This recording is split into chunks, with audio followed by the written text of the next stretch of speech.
अब सन 36 में ब्रह्मा बाबा को साक्षात्कार हुए या उनमें प्रवेश हुआ? साक्षात्कार हुए। साक्षात्कार तो मीरा को भी हुए, तुलसीदास को भी हुए, सूरदास को भी हुए। क्या उनमें जन्म हुआ? शिव ने जन्म तो नहीं लिया। साक्षात्कार होना अलग बात और जन्म लेना प्रत्यक्ष होना अलग बात।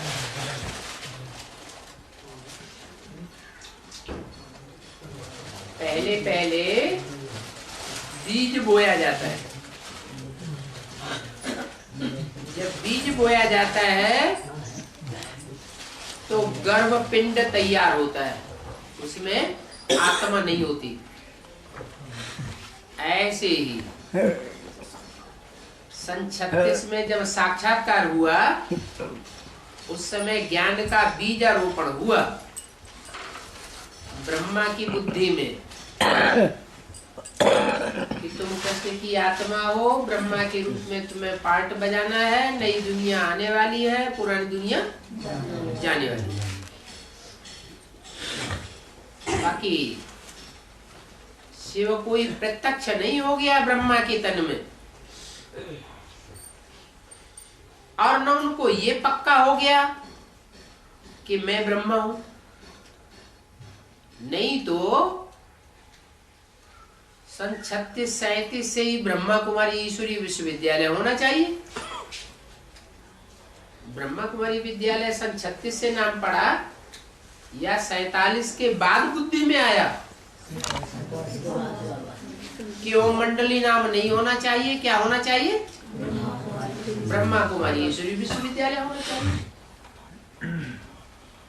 ब्रह्मा को अपने स्वरूप का निश्चय बैठा सन 47 से, उससे पहले क्यों नहीं बैठा?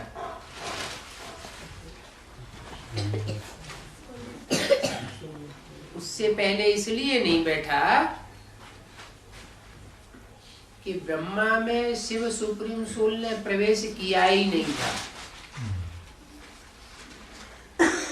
उनके साक्षात्कारों का क्लैरिफिकेशन देने के लिए उनके भागीदार में प्रवेश किया।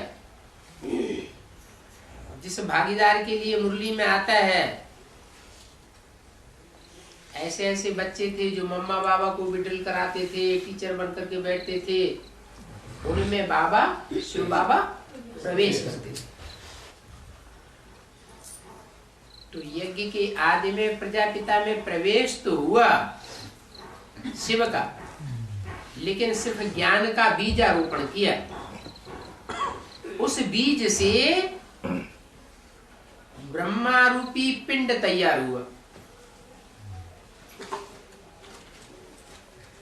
और उनको टाइटल मिला ब्रह्मा।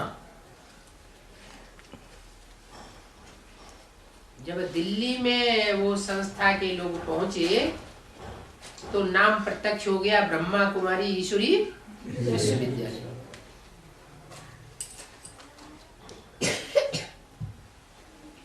दस 15 साल के बाद शिव ने फिर प्रत्यक्ष किया, बात बताई ब्रह्मा के ही मुख से, ये ब्रह्मा कुमारी विद्यालय नाम गलत, क्या नाम होना चाहिए?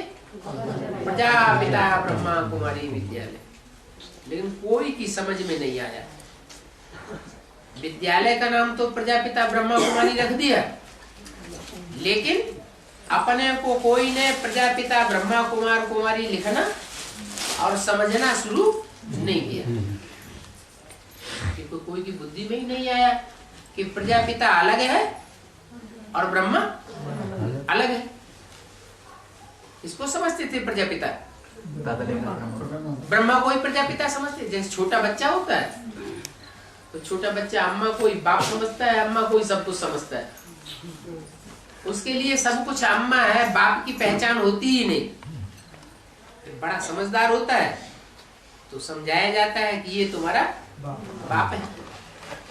तो ऐसे